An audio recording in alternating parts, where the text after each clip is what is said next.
Welcome to another episode. What are you reading? What are you writing? A weekly video podcast features creatives, writers, and readers when we come together to talk about books. I am your host, Karen E. Osborne, author of 4 novels and counting. I am so glad you're here. I think you're going to enjoy our next guest. So, we have such an interesting story to tell you today.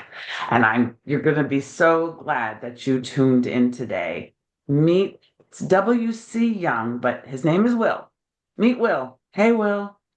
Hello, hello. So, let me just tell you a little bit about the book that we're going to talk about. So he writes under the name of W.C. Young, as I mentioned, and has written a memoir about an extraordinary time in his family's life.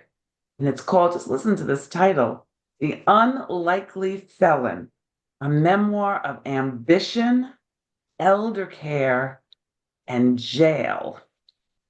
And it's the story of Will and Kay Young, who for years loved, cared for, and supported Will's grandparents while they were raising their young children and pursuing entrepreneurial ambitions until a knock on the door changed their lives. Wow. So tell us about the knock on the door. Yeah, just a normal day. It was a February day, and the door, you get a knock, and you go to answer it, and the police are there. And it's funny because the first couple of thoughts in my mind were maybe somebody's hurt in the front yard, Yeah. somebody's looking for a dog, something has happened, right? And the thing about it is, I guess on the other hand, if you're a criminal and you're running around um, having challenges with crimes and hiding from police and things like that. I think if they showed up at your door, you'd probably know why. You'd be like, Yes. they finally found me or whatever it might be. So my wife and I are looking at each other and we didn't say a word, but literally we were each having our own kind of conversation in our head. I thought, now is she having an affair on me? Maybe there's something else going on. Is she selling drugs? She was looking at me thinking, is he going to some bizarre websites? Does he have some life that I don't know about? I mean, all these weird thoughts are going through my head because at the time there were about 5 officers there, and they had Wow. proceeded to come into the house. And next thing I know, they hand me the basically a piece of paper saying this is a search. And I said, I think you have the wrong house. That was the first thing I said. I said, at the time there were rumors that somebody around the corner was selling drugs, like a block away. There was some weird, and we never, no one ever confirmed that. But I said, you have the wrong house. And it was a female detective. She said, no, this is the right house. She handed me this piece of paper and I looked at it and it had my grandparents' names on the top of it. And then it listed Mm. basically a fight over our estate as to what funds were used, who used them, and so on. And I just sat there, I'll never forget, and thought, this is about my grandparents? I mean, talk about the most bizarre thing. First of all, police show up, and then it's about this. So now you're really confused. And my thought of a search was seeing the movies or a Yeah, TV baby. show. They've got guns going and they're scary. And it really wasn't anything like that.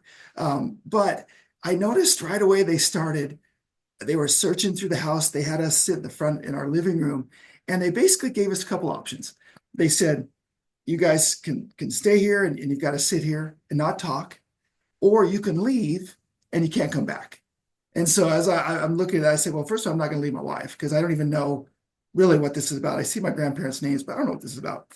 And then I thought, I'd rather stay and really find out. My curiosity started to get to me like, what is this? What is really going on? So, Now, were your grandparents alive at the time of this but search?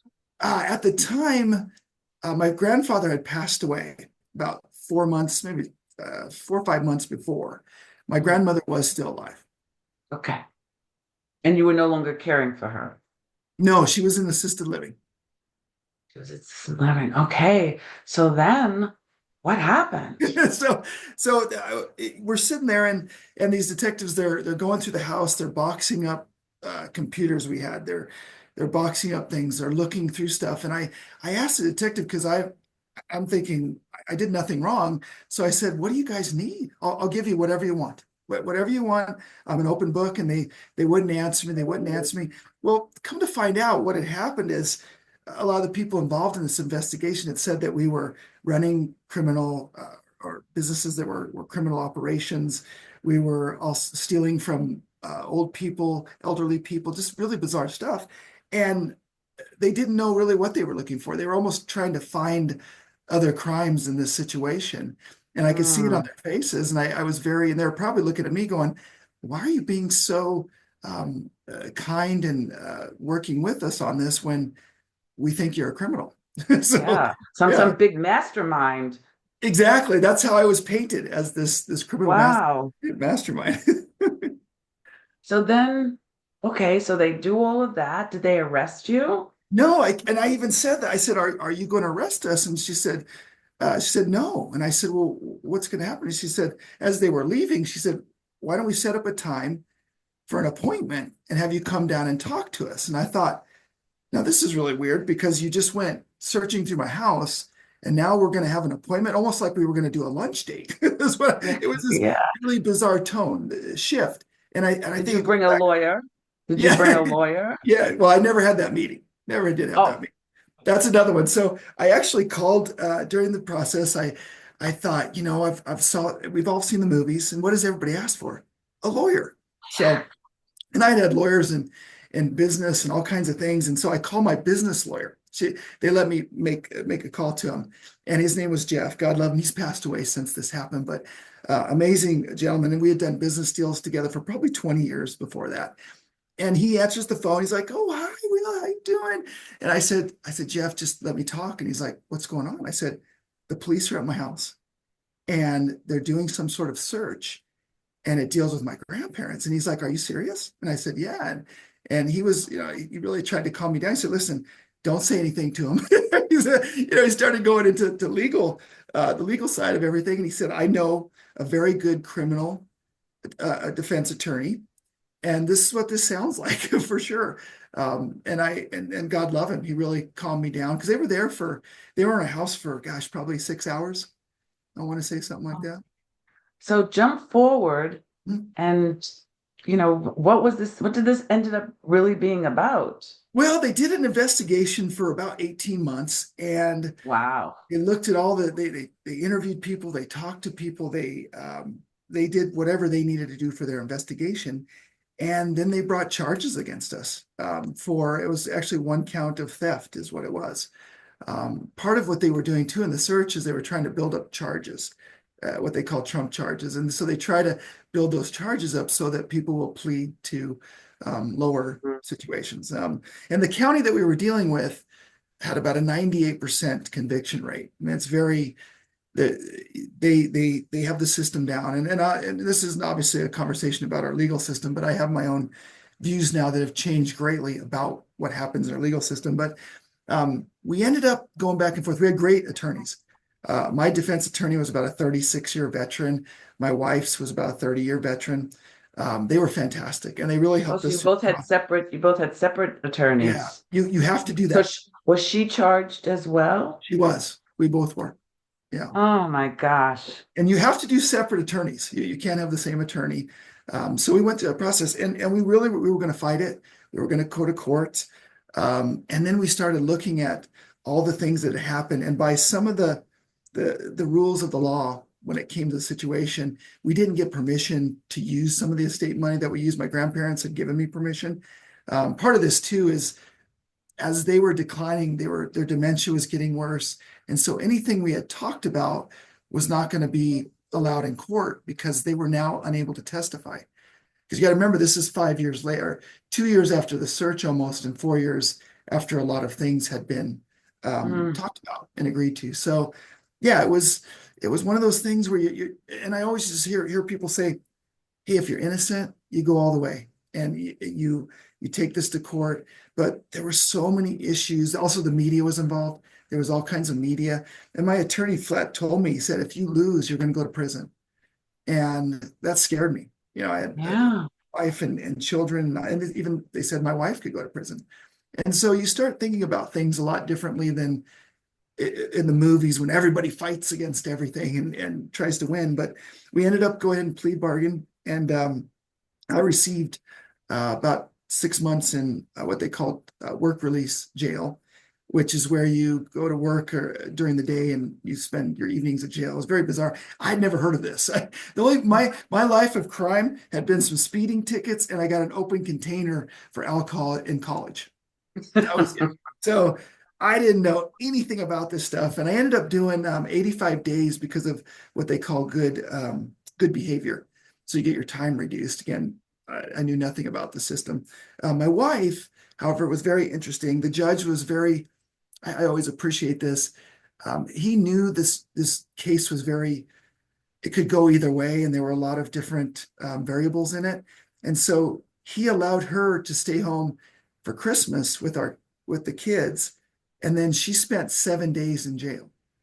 Now, which is awful. However, if you really did steal hundreds of thousands of dollars, there's no judge west of the Mississippi that would give you 7 days. It just doesn't happen. So the judge, but again, the media was there. There were a lot of other components happening. And so, but I thank God every day that judge was that way. So yes, we ended Yeah. up doing some time. Oh my goodness. So how did your family navigate the emotional impact of this?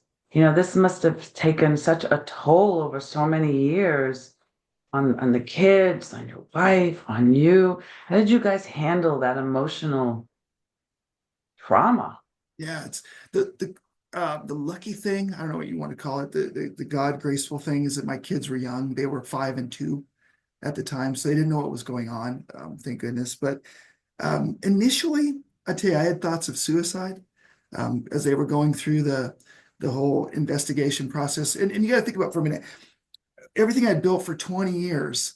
And again, this was the lead story on the 5 o'clock news when we were arrested.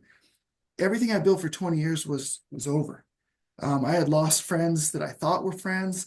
I did have 3 or 4 really close friends that stuck with me to this day, but I lost it. In fact, I was even going to run for mayor of Denver.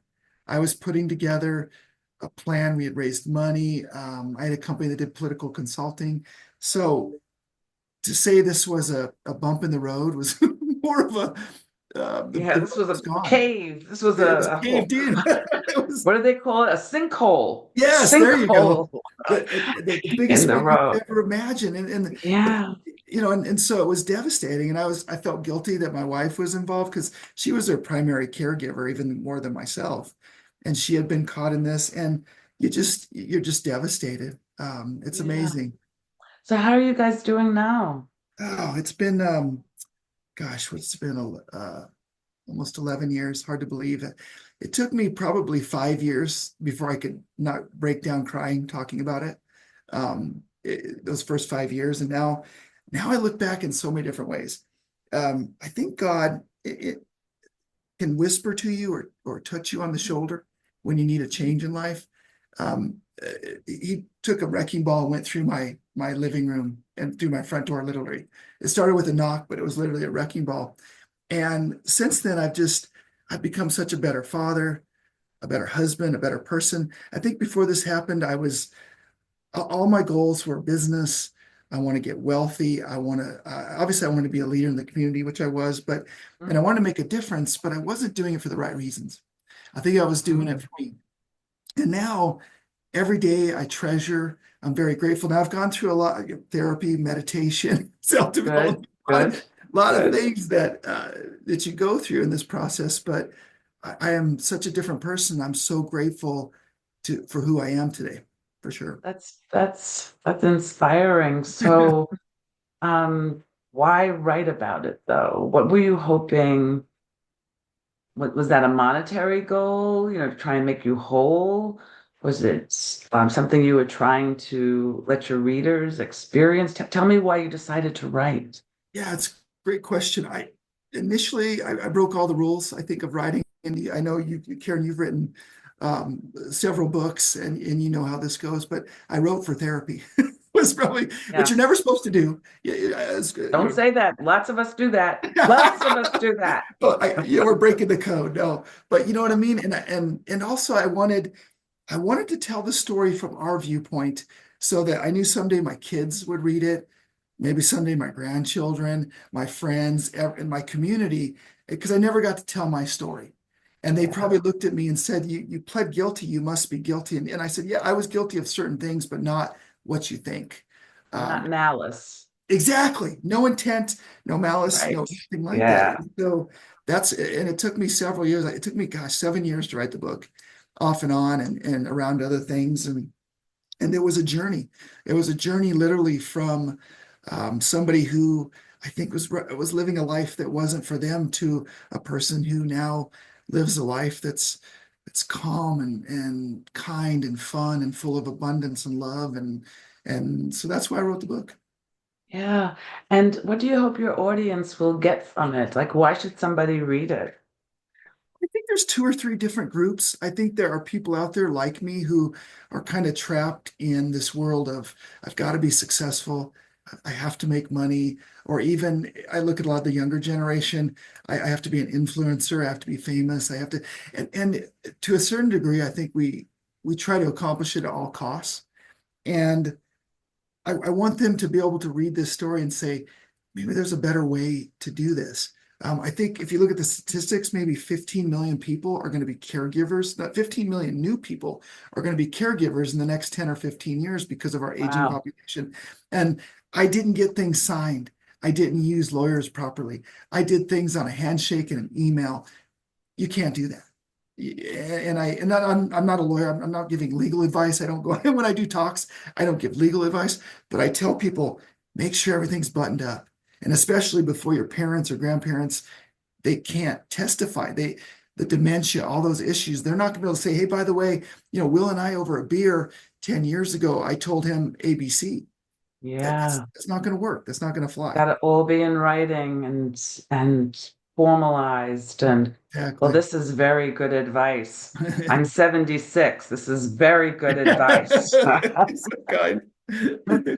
So our show is well, are you so did you get the writing bug?